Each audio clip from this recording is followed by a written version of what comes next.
What's up guys? So this is Bor. So panibagong video na naman ang ating tatalakayin. So for today's vlog mga Bor, so taong bahay nga muna tayo guys. So maghugas-hugas muna tayo ng pinggans. Alright. So ayun mga Bor, so nakatapos na maghugas, so magluluto tayo ng tilapia na pritong manok. Charot na mga Bor. So nandito pala tayo guys sa Chokinawa, Bornes. Ayun guys ang ating niluluto, ang tilapyanesa at kamatis yun. Hindi si sarap mga Bor ang prinito kapag walang gulay at walang toyo. At sama mo na rin ang asawa mo.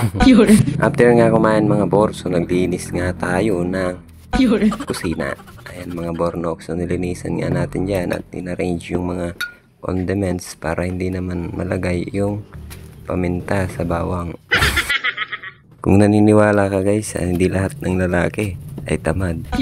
Ilan na lang kami guys na natitira. Kaya mga Bor, ang advice ko lang sa inyo, wag puro cellphone para may magawa rin tayo sa bahay. Charot. Minsan kasi may mga oras na tinatamad tayo, may mga oras din na sinisipagan tayo. Kaya pag sinipagan ka na mga Bor, lubos-lubosin mo na, huwag kang tatamad-tamad. Alright. Anak ka ng pu. Anak ka ng pu.